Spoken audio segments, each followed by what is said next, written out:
Alright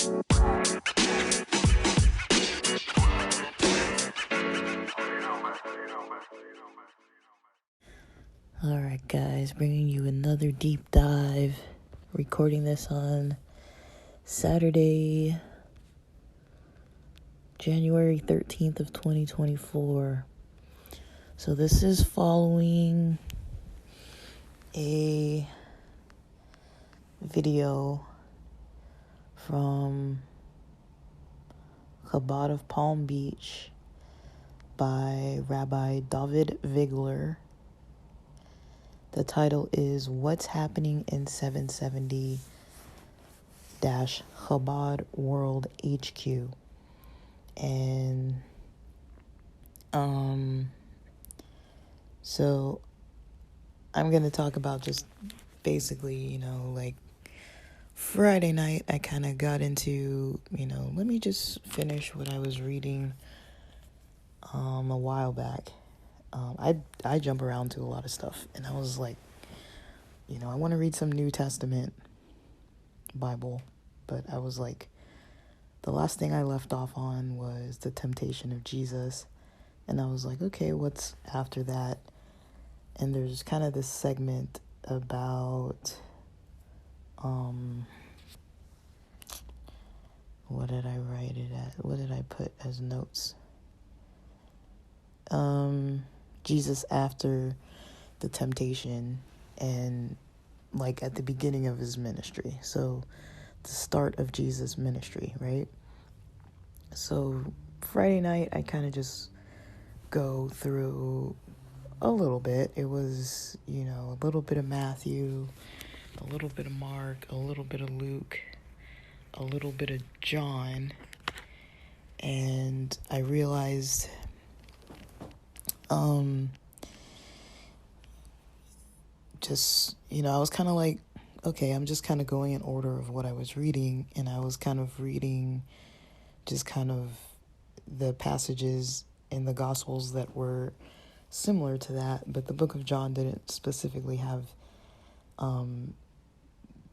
that information about like Jesus going to Galilee and all that. It was just kind of like talking about the choices of the disciples, like how Jesus chose his disciples, or which disciples he was choosing. Because not all the Gospels have like the same exact order of things. But usually, I like to read it like that, because like just comparing different stories. Like I've done it before with like Christmas, or like the pregnancy of Mary and things like that, like just kind of gone through things. And so that's kind of how I came into this topic, was because when I woke up Saturday morning, I was kind of just like, I don't know what I'm going to come across. I was just scrolling on YouTube, and it popped up in my recommended, videos. And so that's how I come across this video. And I saw one earlier by, what's her name? Wiesel, I can never remember her. Frida Wiesel. So she is the lady who was a Haredi Jew in practice, and now, is not Haredi. I believe she's still a practicing Jew. I'm not 100% sure, but I know she does tours of the Hasidic areas of New York, and she's very involved online, more so from an educational standpoint, and she does some interviews for people who used to be Hasidic, just getting different angles of people who are, I'm not saying everybody who's Hasidic is in a cult, but just like with any religion and any group, there are cults that do exist. And then she interviews other people who had really good experiences, who are just, they're practicing Jews, but they're not Hasidic anymore, or some people who aren't practicing Jews anymore. And so I like her content. And that's probably why stuff like this comes up in my feed. And so, I came across this video this morning.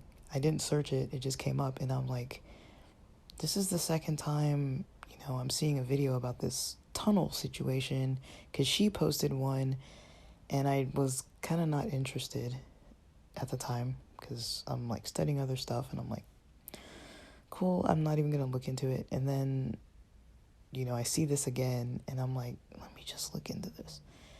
And strangely, I watched the video, so I'm like informed of kind of like at least one version of the story of what happened with these, Jewish people digging a tunnel under 770 Chabad.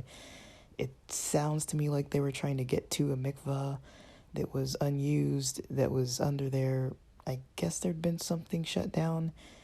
And I guess the explanation is, they were very zealous and very, pious and wanting, I don't know if zealous and pious are synonymous words. I don't want to like taint somebody's reputation. Basically they were trying to like follow the religion of getting the ritual mikveh bath, and that kind of led them to kind of go through the process of digging a tunnel and trying to get it cemented through, I guess. And then when I guess cops got involved and people were throwing benches at cops, and there was like some whole upheaval. Like I was like, I don't even know. Like that's why I was like, I don't really want to pay attention to that. Like I'm trying to stay out of the worldwide drama, but it's like I dove in first thing this morning, but I was kind of glad that I did, because I was like just making some coffee. I'm like, all right, sun's coming up, like let's just get up. I'm up, let's get up. Let's not sleep in, because I was like, if I get some coffee in me, I'm gonna want to study something, and I'm kind of on a bit of a roll. Like I'm enjoying myself with it lately, so I'm kind of motivated. So I was glad I watched the video, because at about the timestamp, about 15 minutes and 40 seconds in, they start talking about the Messiah.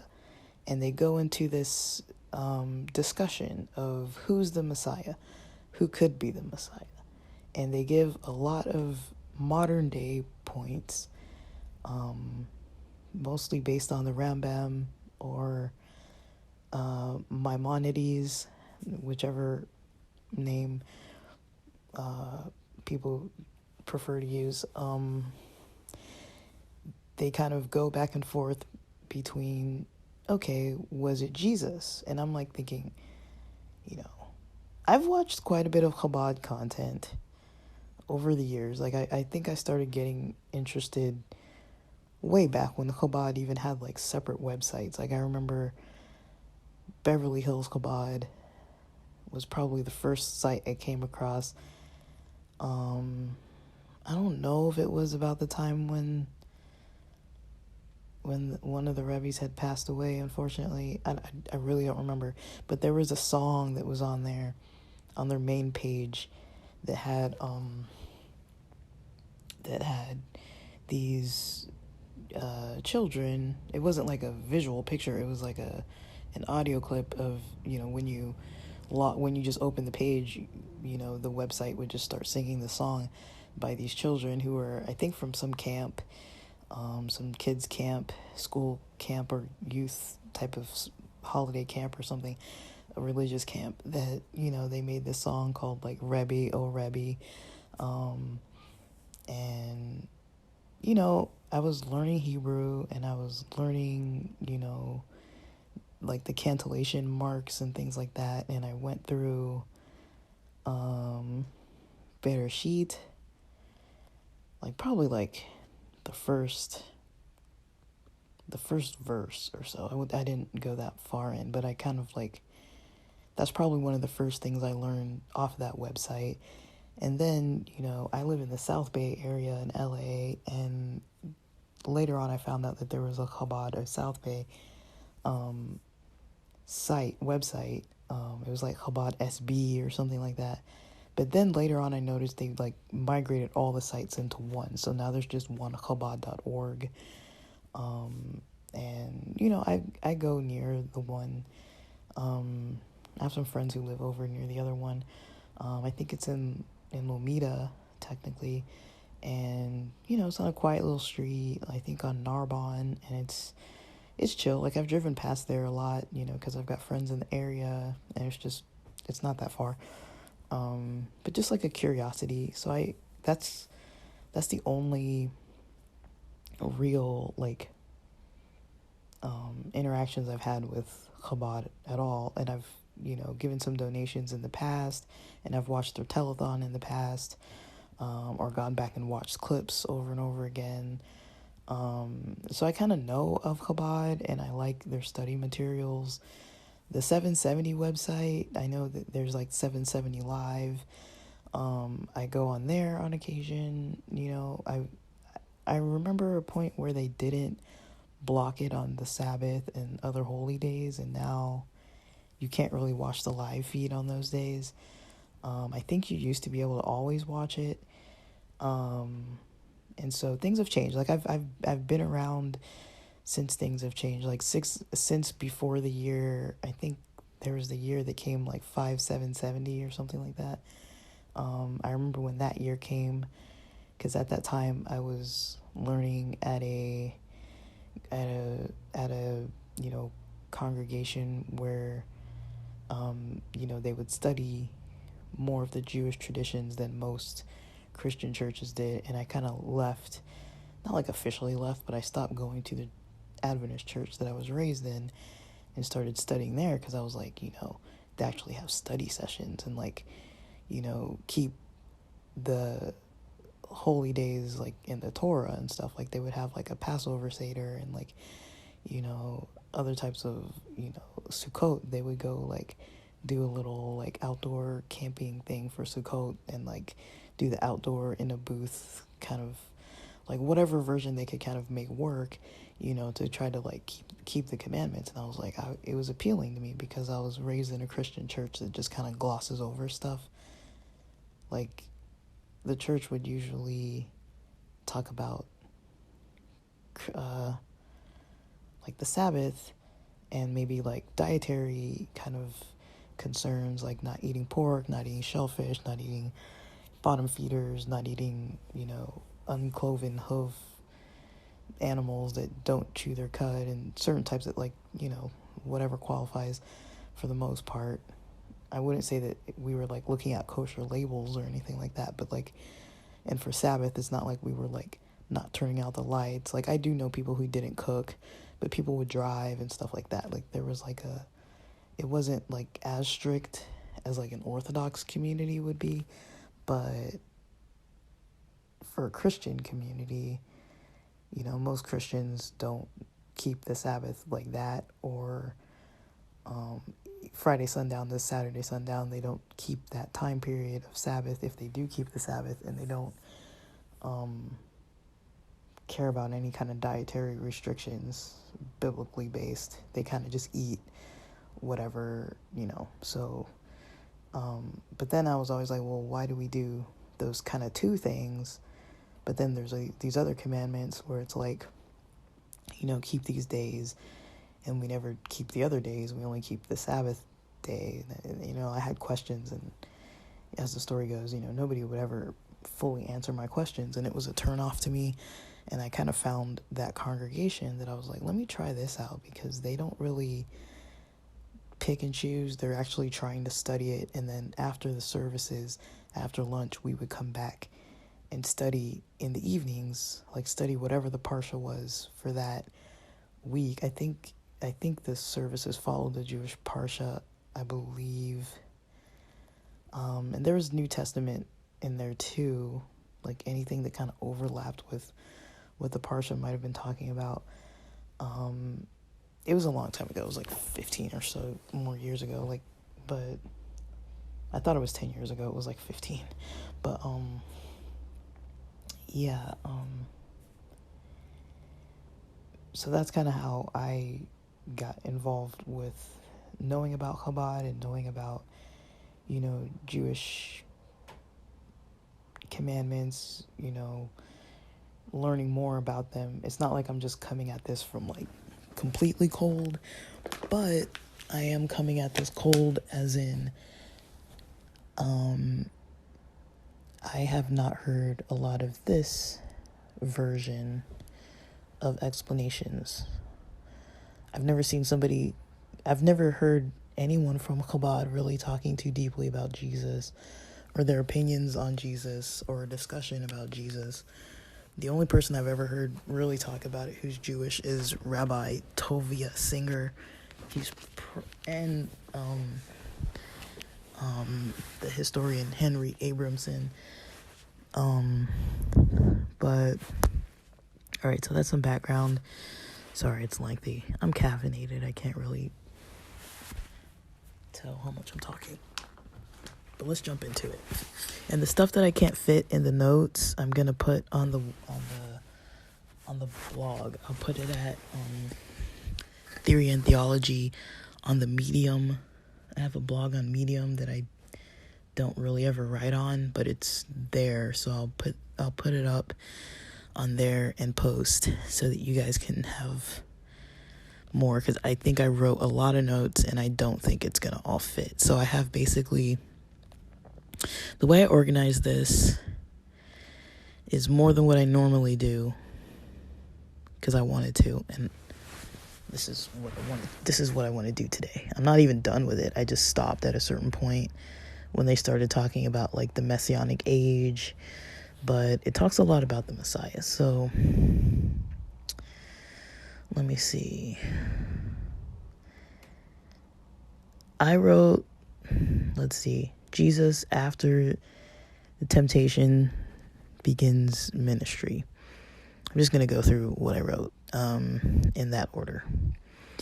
So it's going to be that, and then we're going to look at the video where Rabbi Dovid Vigler, from the point where he's actually talking about the Messiah and the question at timestamp 16 minutes and 4 seconds, can the Rebbe be Messiah?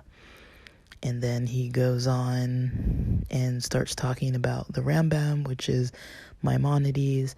I put in some the links for the portion that he's for the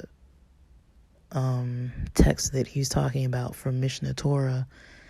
It's called Hilkhot, Melakhim, Umilchamoteihem. And it's from chapters 11 and 12. So I put in some notes for those timestamps of the different topics that he goes through, of what the Rambam says in chapters 11, chapter 12, and then my questions based on kind of what he is mentioning. So I'll see what I can actually fit on the podcast episode description, and the stuff I can't fit, I'm gonna throw it up on the blog, so that people can have the actual links. It took me a long time to find these links. Some of them are from Sepharia.org. Some of them are from the Chabad website, but it's hard because they have like the transliterated English version of the Hebrew, and it's like trying to spell it consistently and like search for something, and then like search through all these like chapter links and like click on them. It's like, is this the one? Is that the one? And so I finally figured out that I was reading the wrong chapters, because I was like, this isn't it. It just starts talking about kings like at the beginning of like 1, 2, 3, and then I realized, I was like, oh, like we're talking about, I needed to go down all the way to the last 2 chapters. So learning experiences. These are not books that Christian people are raised with, and trying to navigate these websites and stuff. And I'm just thankful that it's online and I don't have to go to like some library or somewhere to try to like dig through there. So let's talk about this. So Jesus in the stories after his temptations in the New Testament starts the topic of his ministry beginning, and I don't know how I got to this other place in, last night. I was just all over the place, and I was like, I don't know how I got into looking at Paul or Saul of Tarsus, and it just started interesting me all of a sudden. And, because I like to know the history timelines, because I'm getting into like the history of stuff. And I was like, well, when were these books of the Gospels written? And it's somewhere between like 60 years after Jesus, or the year 60 something through like the year 100 something. And then I was like, okay, what was the first book of the New Testament? And it seems like the first book of the New Testament was written near the year 50, and that was Galatians. And I'm just thinking like, okay, so how old was Paul? It seems like from age 10 to 15 he studied. There's this argument, did he study under Gamaliel and all this other kind of stuff? And I just was over there just kind of like, I don't know, anything that kind of bounced into some other relevant region. I kind of was just going off like that. But that's kind of how I study things. Sometimes I just go from one thing to the next, and then eventually things start to click. So after looking at all this stuff, I kind of went into this Paul stuff, and then I was like, okay, I need to go to bed, but I never knew that I was gonna come across this video this morning. I was just kind of like, I read a little bit of Matthew. Matthew has the reference to the fulfillment of the prophets. So there's a quote in Matthew that talks about the fulfillment of Isaiah and of Jesus living in the certain area of Galilee. And when I tried to find the reference in the actual Old Testament, and I looked that up, and it said it was from Isaiah 9:1, and I looked at that and I was like, I guess there's like 9:1, maybe the end of verse 8 potentially, like in the Jewish Old Testament. So I don't really remember why it's like shifted like that, but I do remember in Isaiah there's like, I guess in the Christian Bible there's an extra, maybe like an extra verse, or one verse is like split into two or something like that. I don't remember. I don't know the significance of that, but I know the footnotes do state that, the verses aren't exactly aligned like with the Christian Old Testament and like other older scriptures that would say, what Isaiah 9:1 would be. So it's basically either the end of Isaiah chapter 8 going into Isaiah chapter 9, or the start of Isaiah chapter 9, depending which version of the Bible you're looking at. I don't know which versions, but I read that and I was kind of like, just kind of comparing it. And I'm like, I always wonder how come the New Testament isn't word for word what the Old Testament says. Whenever it's like, okay, the prophets say this, and it kind of sounds the same, but I'm like, there's some words that were different. And so I was like, that's something to look into for another day, because I don't want to go too much on a tangent, but that's another tangent I can go on that I haven't studied yet, but I'm interested in. So I'm like, okay, that's one verse that talks about, the fulfillment of the Messiah.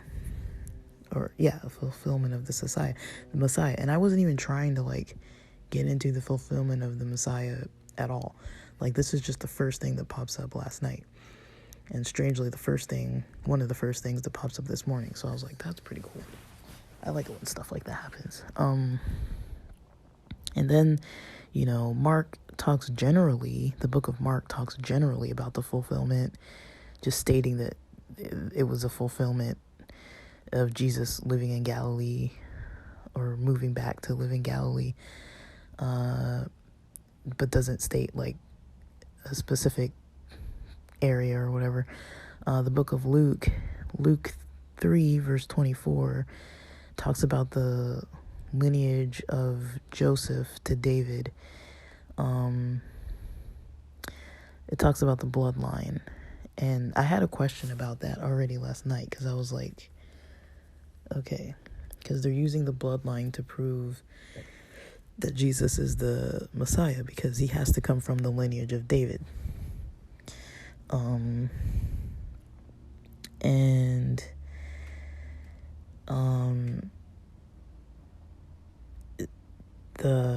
It was Joseph, Jesus' father, who comes from the lineage of David.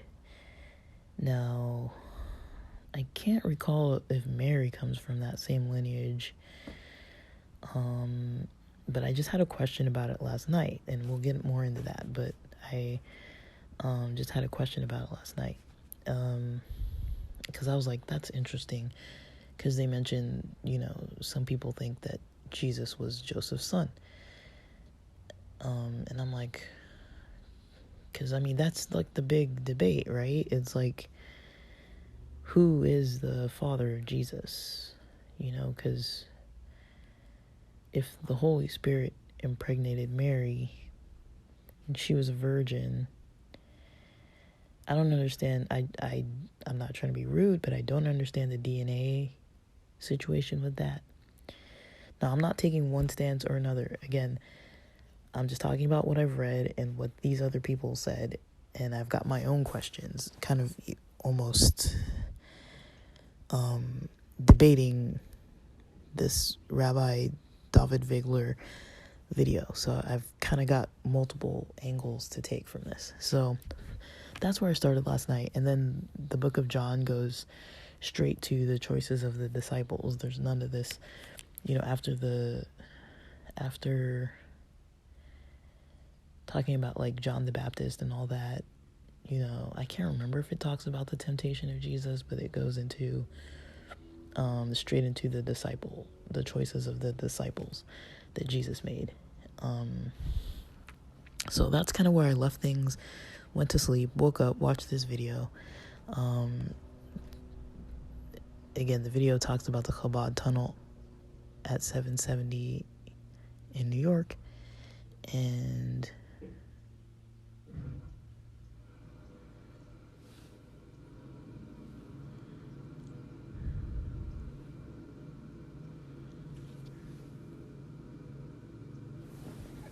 what's going on with this water?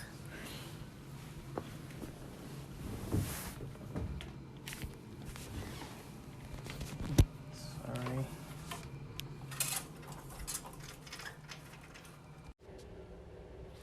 Sorry, the city's been like messing with our water.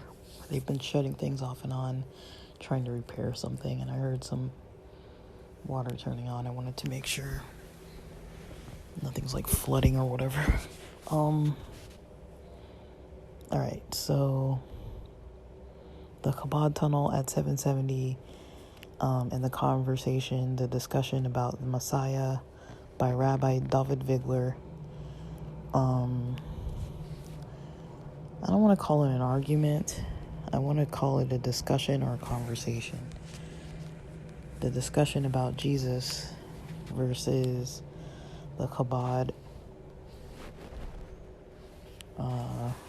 I'm correcting my spelling. Chabad Rebbe. And I put a link to the YouTube video and the timestamps. I hope it makes sense when I put timestamps. The timestamps are usually about the video or whatever footage I'm posting on the podcast episode. The timestamps are from that. So the first 15 minutes they talk about this tunnel. I'm not going to talk about that more. And then it says, I wrote that at timestamp 15 minutes 40 seconds they talk about the Messiah. Now, for people who don't know, Jewish people say Mashiach. That's Hebrew for Messiah. So when you hear somebody saying Mashiach, it means Messiah.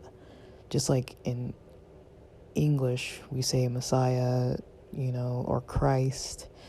I think one's from Greek, one's from Latin or something like that. But, I don't think there's a separate actual English word. I don't think. we either say Messiah or Christ. And Mashiach is what you'll hear a lot of Jews saying, but people do say the Messiah as well. At the 16-minute, 4-second timestamp, I captured the quote where this rabbi talking, and he's talking to what sounds like 2 or 3 other people. They're basically studying intellectually together, trying not to get into like an emotional debate. They're trying to keep it intellectual. The question is, at 16 minutes, 4 seconds, can the Rebbe be Messiah? And they kind of start going off onto different tangents. And, so someone off camera mentions Jesus and the lineage of David. And another person mentions Brazilians. There are Brazilians that are also of the lineage of David. And then the conversation gets reeled in to focus on the initial question, to return to an intellectual conversation. And then at about minute 17:55 seconds, this rabbi starts looking into Maimonides, the Rambam, and he says, okay, let's get a list of what qualifies, a person to be the Mashiach. And they say, so they're reviewing this list, and I was like, I want to see this list, because I don't really like to just take somebody's word for it. And so I get the reference, it's found in Mishneh, Torah, Hilkhot, Melakhim, Umilchamoteihem. And you look at chapters 11 and 12 of the contents, and I posted that. So basically what it means is kings and wars. Kings and wars. And this was composed by the Rambam in near the years 1176 through 1178. They say common era, or I'll put also AD, depending which one you use. So after Jesus, right? Way after Jesus, like the later 1100s. And I put from safaria.org the link for chapter 11. So they mention, he reads pretty much all of it, and then he skips the Torah and prophet quotes. So I saw some stuff from Deuteronomy. There's stuff from Isaiah. He skips those, so you can read those. They're in there. And the reason why I put the whole link, because you can choose chapter 11 or choose chapter 12 from the contents list, but there's like a whole other like 10 chapters before that. So if you want to read those other chapters of like how someone can be considered a king and that kind of thing, you can read it. You can read that as well if it's of interest to you. I don't want to like leave things out. So that's why I posted both. And yeah, it says, so needs to be from the house of David. And in the Christian New Testament, it states that Joseph's lineage was from the house of David. But the Jewish argument is that if Jesus was born of God, he's not of Joseph's lineage or of David's lineage, therefore. That's the argument of why the Jews wouldn't take what the Rambam says as needing to be from the house of David and considering Jesus, because there's no proof that Jesus was from the lineage of David. And someone makes a comment at minute 22 and 10 seconds, makes a comment about, the mother and, the rabbi talking states, there's no matrilineal approach to tribal affiliations in Jewish tradition. Like he mentions, like, since when do we consider the mother's line when it's for tribal affiliations, right?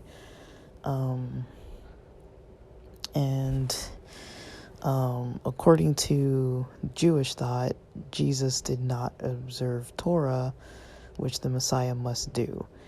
And so I start coming up with some questions. I'm not going to save my questions till the end. I'm going to start talking about my questions and just kind of embed them in here. But in the post, I'm going to post my questions at the end. And again, I don't know if this is all going to fit on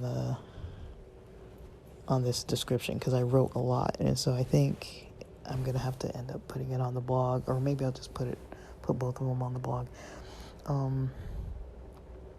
So my questions are, first of all, like, not to be rude, it's just these are just genuine questions. Why is the Rambam or Maimonides considered the most important reference here? Like, why are we even looking at the Rambam? Are there other references that talk about the Messiah other than the Torah and the prophets? Are there other references that we could refer to that are... The reason why I think this is because, maybe his views could be skewed because this is after the time of Jesus. This is more than 1,100 years after Jesus was on earth. There's been over 1,000 years there of time to consider,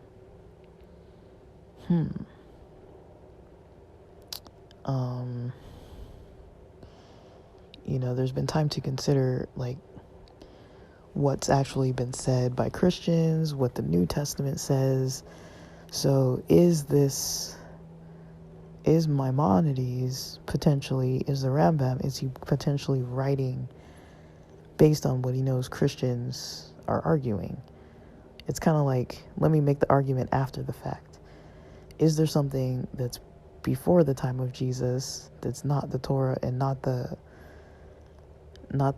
Isaiah that Jews actually can refer to, that's a Jewish text that's written that is still an authority? And what is it? Can I find it? Where is it? What is it? I don't really know. I'm still learning, so I just want to know why is this the guy that we're listening to? Because he's nowhere near the time of Jesus,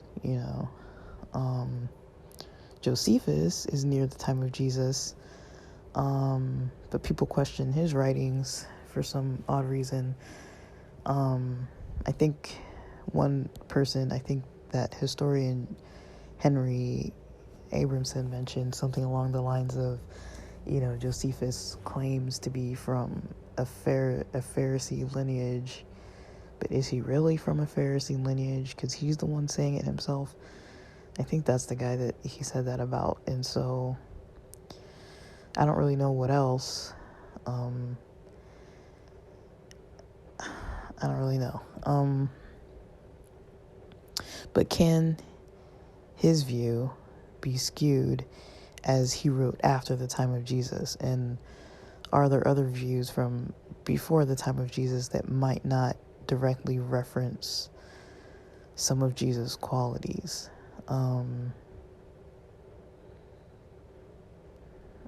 Is that what I meant to write? So basically, I'll get back to that because we didn't talk about it yet. So going back to the conversation with this rabbi here in chapter 11, when they're looking at chapter 11, after talking about this debate about, this conversation that Jesus, they're questioning the lineage, David's lineage. They're questioning,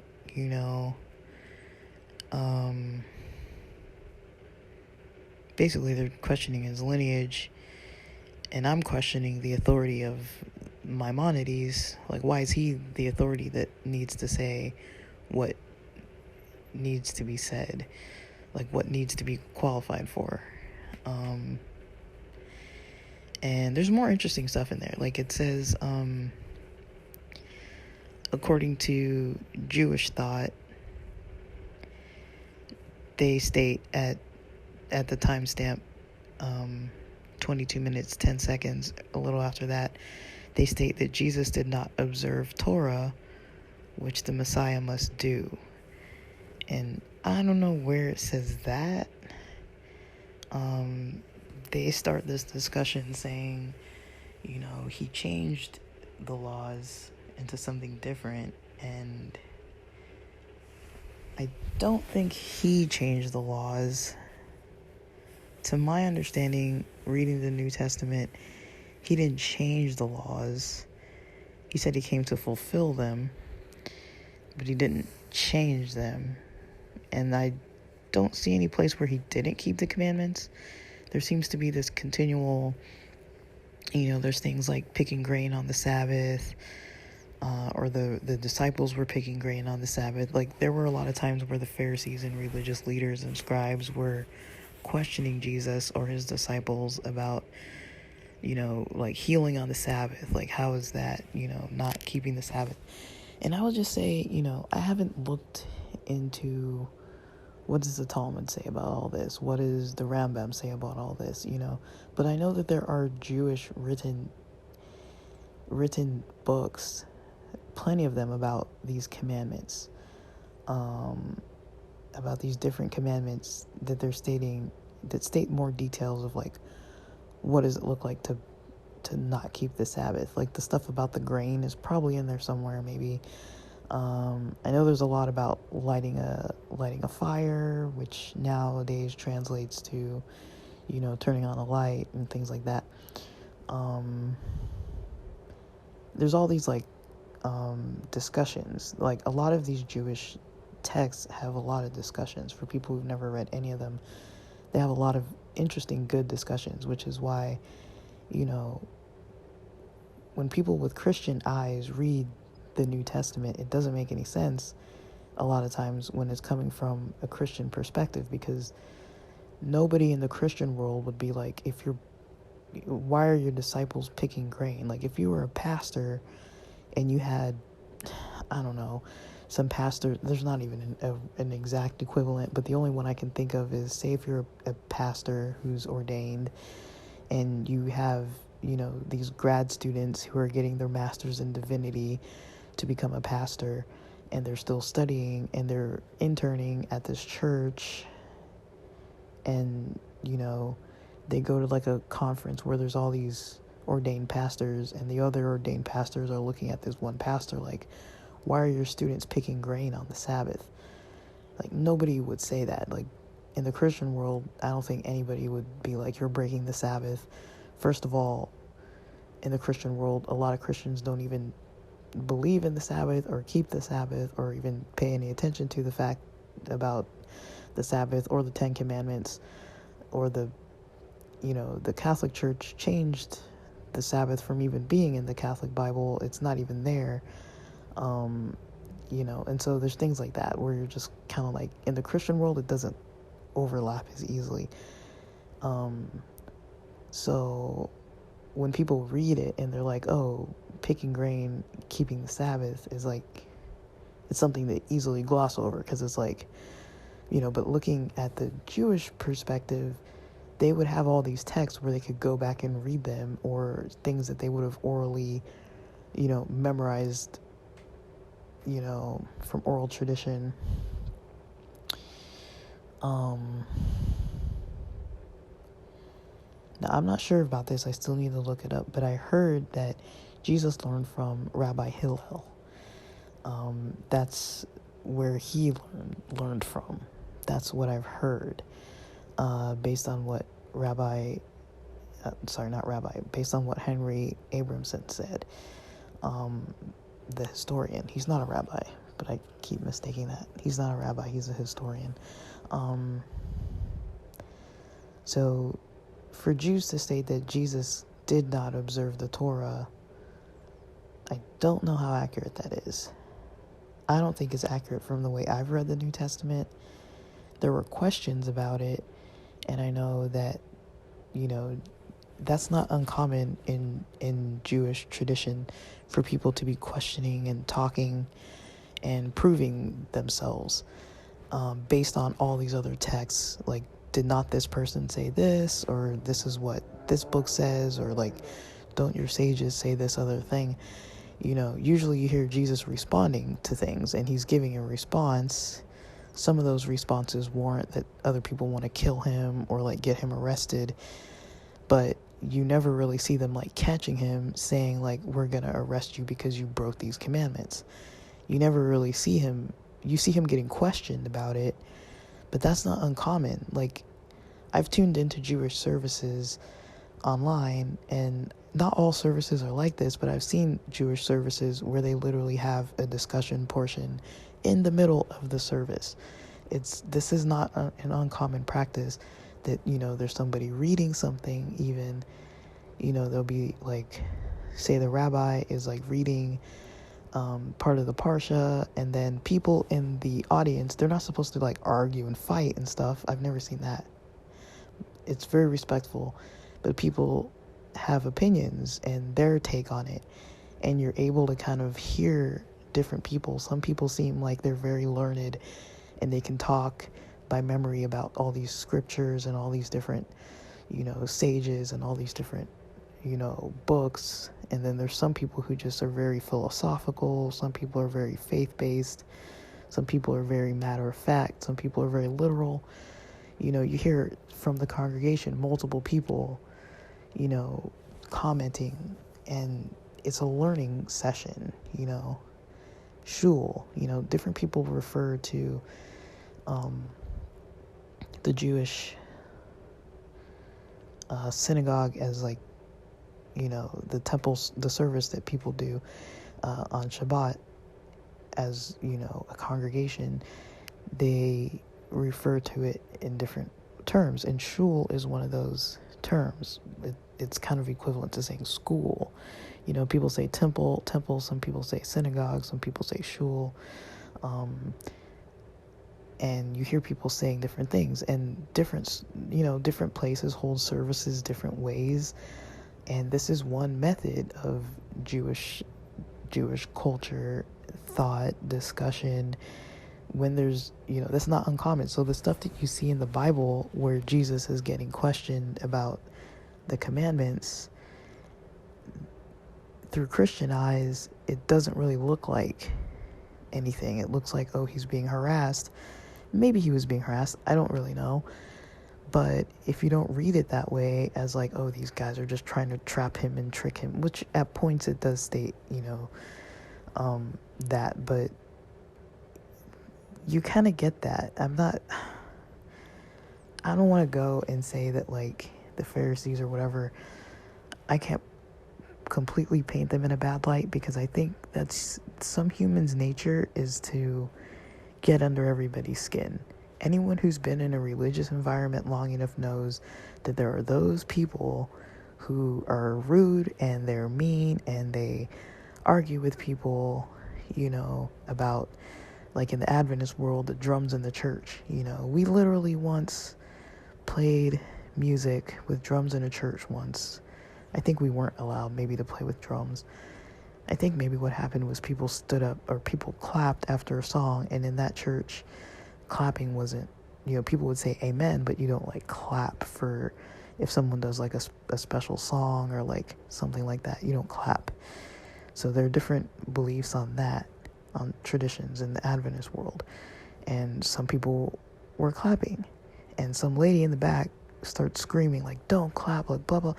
She's saying all this stuff because traditionally in that church you don't clap. It's seen as like rude. There's reasons behind it that I don't even understand, but they don't clap. They don't clap along to the beat of the music. They don't even hardly have a beat of the music. A lot of times they won't even play drums. And when somebody does something, they don't clap. Other churches, you'll see people clapping. You'll see them having drums.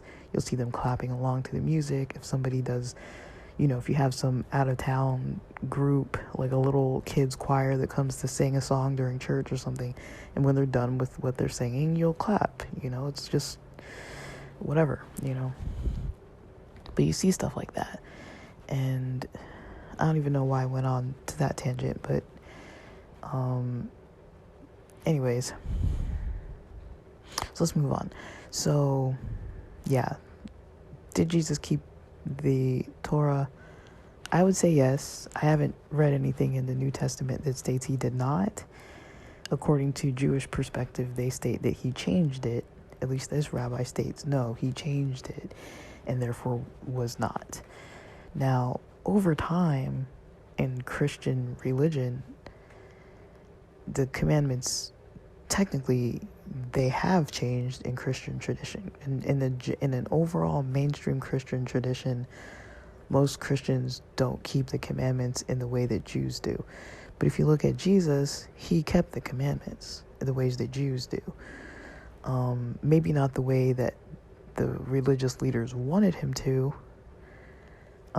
He did have a reputation. It sounds like that he got a bad reputation, or a reputation where they thought he wasn't doing it right or teaching it right, or maybe getting too popular for their comfort or something like that. They didn't really like, maybe there was some jealousy, I don't really know. And maybe it was just, how it is, that's where I was going with the clapping thing, that there's always some people in the church that are going to be rude and mean. I'm assuming any religion has those people where there's always going to be somebody who just, can't get out of their, like, emotional self. And, like I watched this debate with Dean Odell and Greg Locke. I talked about it before. They were talking about flat earth, and Greg Locke was being so rude, name calling, he's not even sticking to, reading the Bible and stuff. He's just trying to, like, downgrade people's personalities and almost calling people stupid without saying the word, like he was just like, why would you believe in this? And, like, just making it sound like these people are foolish. And, like, he was using, like, a lot of emotional based, like, negative emotional, themes, versus, like, the facts of, like, what does science say? What does the Bible say? So it really made him look bad. But you see people like that in a lot of religions. It doesn't matter if they're a pastor, if they're a rabbi, if they're whatever they are, you see them all over the place. And I don't really know, but it's possible that some of those religious leaders in Jesus' time could have been those types of people. You have the people that are able to have a conversation and they're humble, and it's like, even if it does get heated, you can still come back and be friends. And then there's other people who literally are, like, ruining friendships and disrupting relationships because of how they react when they're talking about religion or religious topics. And so some people just can't handle the conversations. Same with politics. It's kind of the same kind of emotional response from people sometimes. That's why people say don't talk about religion and politics. People want to fight, a lot of contention. But okay, so at about minute, how long have I've been talking forever? At about minute 22 and 47 seconds, the discussion starts for these guys considering the 770 Chabad Rebbe as the Messiah. Now, the 770 Chabad location is in New York, for people who don't know. You can look it up. There's some videos where people film in front of it and stuff. I think what's that guy's name? I think his name is Shlomi.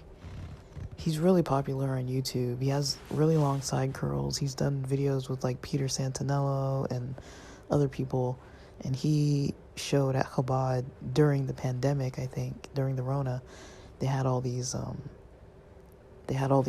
study areas outside of 770 because you couldn't do, like, indoor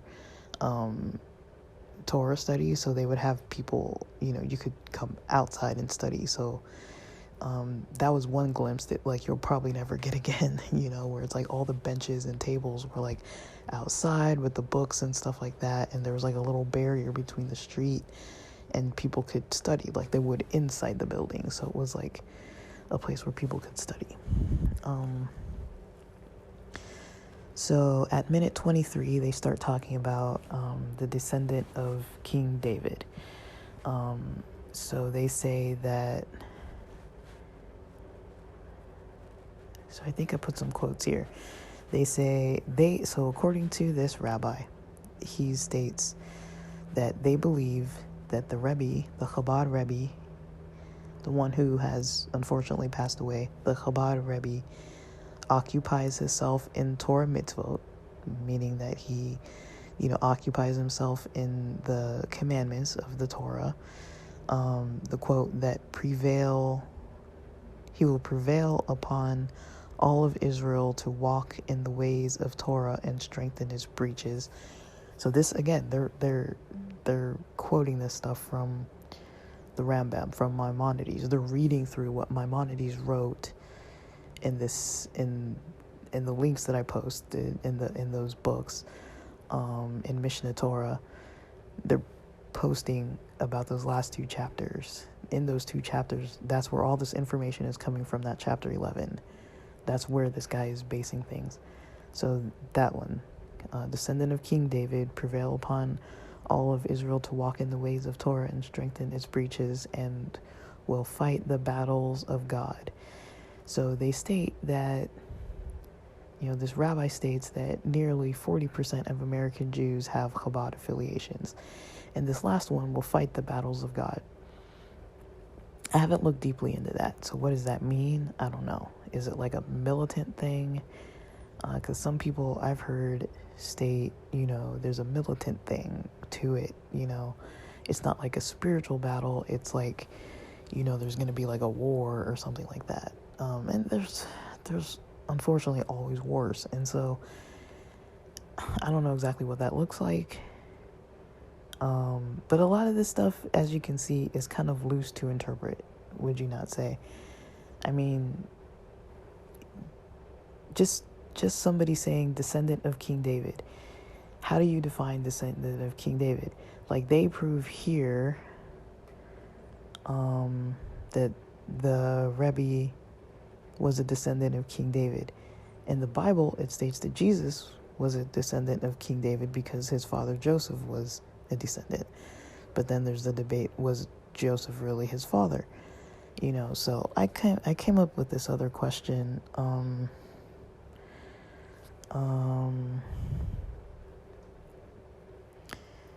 So about the lineage of David, couldn't Jesus still be of David's lineage, right? I guess my argument would be, could God have made it so that Jesus has the DNA of King David's lineage? I don't know if the mother was of King David's lineage, but then they're saying that,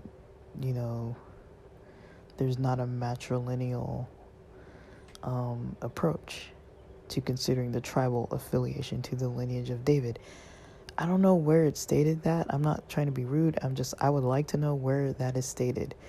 Where does this approach come from in Judaism, that when you're looking for the tribal lineage of David, you don't look at the mother's lineage? And where was it said? In what book can I find this? And in what year and time period was this written? And the thing I'm getting at about the history of like when things were written is, to me, it does make things almost slightly more suspicious when there's texts that are written after Jesus, if you know what I mean. I mean, that's just how my mind works. It's like, if there's a whole religion that's trying to disprove that Jesus is the Messiah, that's not the whole point of Judaism, obviously, but if there's a whole religion that is being challenged about someone who was Jewish named Jesus or Yeshua, challenging, saying he's not the Messiah, but all the texts that they're following are written after, it's like, well, can't people just apply it directly to what Jesus was doing and just say, no, he didn't do that, no, he didn't do that, no, he didn't do that, because even the Talmud was written after Jesus. The Talmud is let me see if I can get this right. And again, I'm learning, guys. I'm learning, so don't, like, if I say something wrong, you can correct me. But, I am trying to commit this stuff to memory. I was not raised, learning things this way. This is, like, new for me. But for me, it works just to question things. And I'm not trying to put doubt in other people's heads. I'm trying to ask intelligent questions that kind of just show that there is this aspect of interpretation. Things are kind of left up to interpretation. Like I could talk to this rabbi and state all the things that I've stated and have the exact same potential opinion that Jesus is the Messiah as this guy has that potentially the Rebbe was the Messiah. We both kind of think, the other might be wrong, or the other, he says why he thinks Jesus is not the Messiah. I don't really think that his opinions are fully valid because of the way I interpret what I read. So far, I'm not convinced. I understand his arguments. I understand why he would say Jesus would be disqualified, but I don't understand. I don't think Jesus is fully disqualified. I just think it depends on how you interpret. If you're looking only at what Maimonides said, or the Rambam, or whatever you want to call him, if you're only looking at what he says, or the verses that were skipped, because they didn't go through all the verses from the Bible, the Old Testament scriptures that were there's actual quotes from the Old Testament scriptures that the Rambam puts as well. But I want to know who said this. Where is it that says that to consider the Messiah from the lineage of David, you're not looking at the matrilineal lineage? I've heard that before. Because, like, when you're considering is somebody Jewish, you're looking at the mother's line. So if you're considering what tribe somebody's from, you're looking from the father's line. So father's line is tribal affiliation. Mother's line is affiliation to being Jewish in general. I'm not 100% sure I fully understand that, but let's just say that's how that is.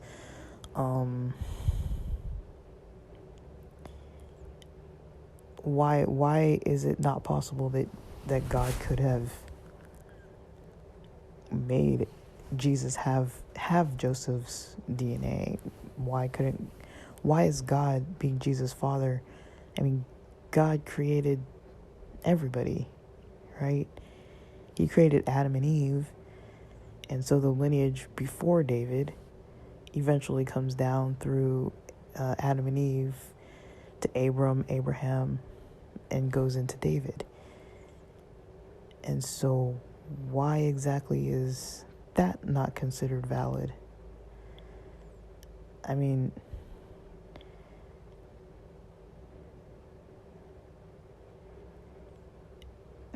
I just don't get it. I don't get that part. But, these are my questions. And so that's kind of what I would want to study more. And I would also say that I would study more about Jesus with the Torah. I don't think that Jesus broke the Torah commandments. Especially because it seems like there's so much room for interpretation. There's different midrashim from different rabbis who have commentary on the Torah, on the oral Torah.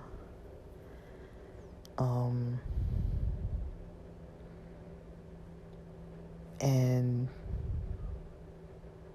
different people follow different midrashim.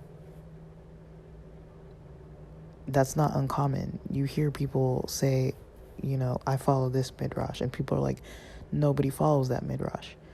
nobody follows that rabbi's teachings. But it's like, well, it's still a teaching of a rabbi.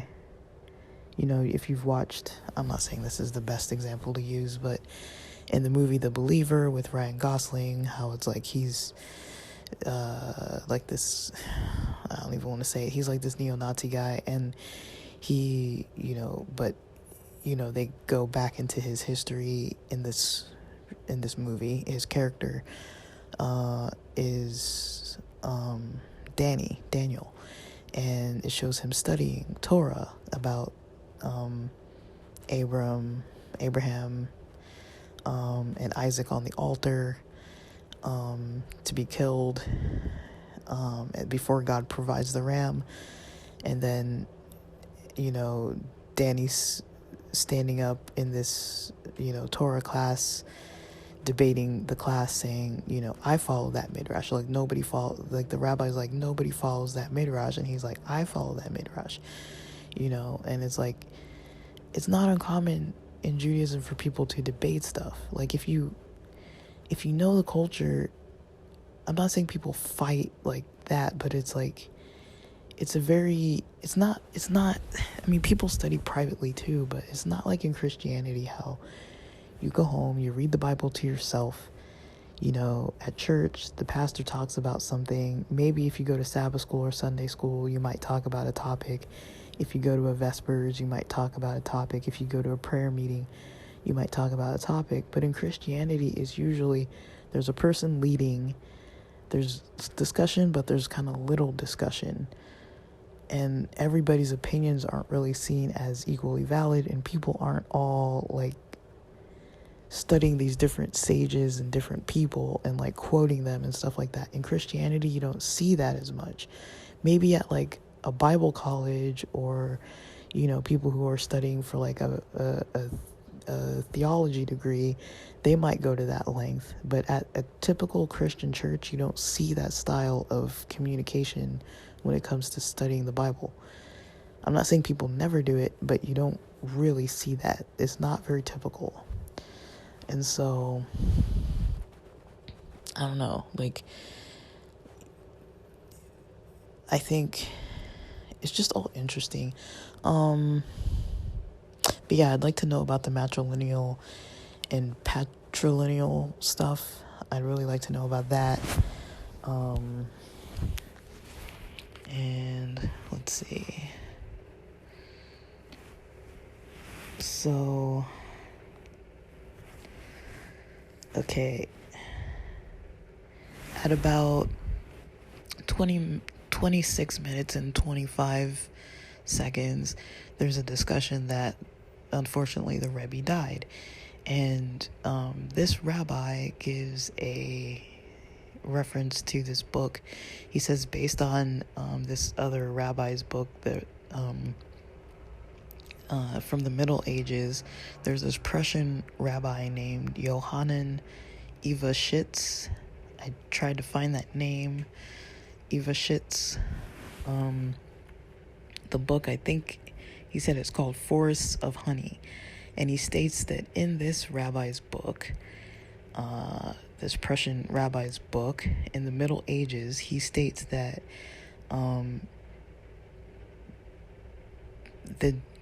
there were Jews that were not honest with Christians, and the quote, like, pushed them off with straw, saying that, you know, when they were asked, when the Christians asked Jews why Jesus could not be the Messiah, Jews would then respond, it's because Jesus had died, and he could not be the Messiah because he had died. And the Jews would be like, the Christians would be like, oh, okay, like, that disqualifies him. It's just to kind of push them off of the topic and be like, well, we're the Jews, we know better, and, you know, because of the traditional knowledge that if the potential Messiah dies, they cannot be the Messiah. And so there were Christians that apparently believed that response, but they say that in this book, this rabbi says that according to Talmud in Tractate Sanhedrin 98a, he says there's to be he says that according to that tractate, the Messiah could be dead or alive. So he uses that Talmud Tractate Sanhedrin 98a about it references something. I don't remember what he said, but it's in there. If you look at the timestamp, around 26 minutes and 25 seconds, he starts talking about it. Now, I have not read Talmud Tractate Sanhedrin 98a. I don't think I've read any of Tractate Sanhedrin. I've read some of Nazarim. I'm still working on that. I've been working on it for a really long time. I'm only like a couple pages in. And I'm only reading the English. I can't read Aramaic and all that kind of stuff, so I don't even do that. But, I'm trying to study it, and it's just so much detail. And I don't study it every day. I don't study it all the time, but I'm trying to learn. But Tractate Sanhedrin, so basically the Talmud, I think I skipped talking about it at all. The Talmud is based on the oral tradition, right? The Talmud is based on oral tradition, the oral Torah that was passed down, and the rabbis' responses to that was written down in the Talmud. So it's not the actual oral Torah, it's commentary on the oral Torah by multiple rabbis. And this, again, I don't remember the exact date when, the Talmud was being written down, but it was after Jesus. So Jesus would have known the oral Torah information, but he wouldn't have had a physical book or scroll of the Talmud. It wouldn't have been written yet, but he probably would have known of rabbis' commentaries on the oral Torah, the Mishneh. He would have known that. Now, I don't know if there are any Talmudic rabbis' commentaries that were created after the time of Jesus. I don't really know that. I don't know that at all. But that would be another thing to look into. So again, anything that's a potential answer comes out with another question. But basically,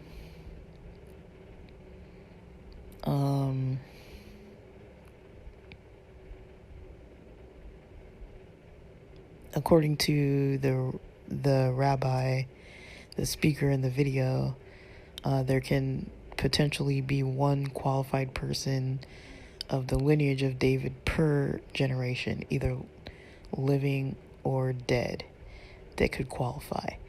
And I had a question about that. I guess my question is, if there were these types of lies that were being told to the Christians just to push them off based on these historical tribunals or whatever they were called, could there have been other traditional lies that were later used as how to interpret if the Messiah, if somebody qualifies to be the Messiah, such as by the Rambam? Were there lies? I'm not saying the Rambam was lying. I'm just saying, were there traditional types of writings that showed any other kind of lying material? Because as I understand it, maybe lie is too strong. I feel like it's a lie, but I don't know. If there were Jews that were saying Jesus can't be the Messiah because he's dead, and then that idea gets passed on even in Judaism, and then somebody's like, no, the Talmud actually says that the Messiah can die. And so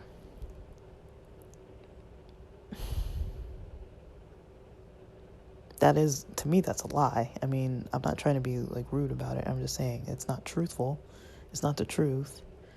If somebody's saying you can't, but you can't be dead, but you can be dead, according to the scripture or the Talmud, because I guess the Jews would know that the Christians wouldn't know that information. So as like part of a debate, people maybe started saying that, or if it was based on them being brought before the court and either persecuted or forced to convert to Christianity or whatever that may be, because they had to prove themselves. Like there was, a time of persecution where the church was persecuting Jews who were saying things against Jesus being the Messiah. And also the church, I don't know the history of this, and this is something that really interests me. The church had a role, either Rome or the church had a role in censoring the Talmud, the writing of the Talmud. So there's stuff that's in the Talmud that's written down that Jewish people who know the Talmud well, who study under someone who knows the Talmud well, would potentially be able to catch some of the stuff in the Talmud that is, maybe about Jesus, or maybe about, some other kind of information that they would have tweaked a little bit because there were Christian groups that were censoring the printing of the Talmud. And so if the whole thing was written and it went to the printers and the printers were like, no, you have to not say this because it's it's not right. So this is what I've heard from Henry Abramson about the Talmud, about how things were written in there that weren't 100% accurate. And so it makes me question, if there are people like this Rabbi Ivashitz, stating that there were some kind of lying responses, and if there were people who, historians who state that the Talmud has it doesn't sound like it's like a whole lot of information that's kind of tweaked like that, but there's some information tweaked just so it would bypass the screening process to like not get censored or not get denied, and they could print it. So now they have the Talmud that's written, but there isn't a version of it that's written that has all the right information in it. There's wrong information in it. And if you're someone like me who's raised Christian, who like barely came across that you can even get a copy of the Talmud, and like there's like an English interpretation of it, and I don't speak Aramaic, and there's stuff that's online where people are like interpreting it, and I can read it along with these scholarly people online and learn that way. I'm stuck learning based on what they teach, and I can't spend all day like going through all this stuff, there's not a part of my culture or tradition that would allow me to really like spend all day doing this. I'm able to do it now because this is a point in my time when I'm able to do it in my life. My life is not going to always be like this unless I just start doing this for like a certain type of job or something. But it's like, I don't have the knowledge, I don't have the background, I don't have the education, like formally. I'm not like an authority on any of this stuff. I probably know more than like the typical like Christian about Jewish traditional stuff because it matters to me. And I'm like, well, Jesus was Jewish. I always thought from when I was young, if Jesus was Jewish, why are we never talking about Judaism in the Christian world? Like why, and I know the Christian theory or Christian thinking is like, well, we don't, Jesus did away with the law and all this kind of stuff, and like there's a lot of that. There are different camps of that thought. I don't know if I would say that I could totally believe that, But yeah, those are some of my questions. And then we're almost done. So the last part I'm going to talk about is when he starts talking about chapter 12. From minute 32 and 26 seconds. And I posted the safaria.org link and the Chabad link so you could see the difference. So there's a quote from the Chabad site from chapter 12. It says, do not presume that in the Messianic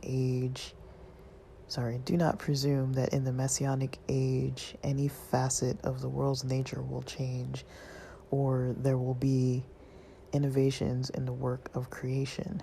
Rather, the world will continue according to its pattern. I believe what that means is that, don't assume that, when the Messianic age comes, everything's going to be looking different.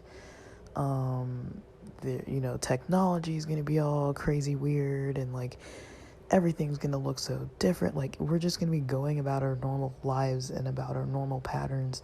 Everything's going to look like it does, and people are going to have to distinguish between all this. It's not like things are going to change overnight. Like, the Messiah is here, and then you wake up and now the sky's purple every day. It's like, things are going to look the same. So I'm going to post my notes on this. I hope it was interesting. I had a lot of fun. I didn't even finish the whole video yet, but that's about where I ended. There's still more. But I'm recording over an hour now. I'm trying to keep them under an hour, but my intros are long and then I ramble. So sorry that it's long, but I hope this will be interesting. Again, I'm not saying that I know the answers to all this stuff, but I think anyone coming from a Christian perspective, interested in Jewish perspectives, this is one method to look at it, and some links so you can dive into it yourself. It is hard for someone who's not raised in a Jewish culture to find these types of links. So I hope at the very least, you have the references to kind of read on your own and see what you think about the history of it all. And thanks for listening.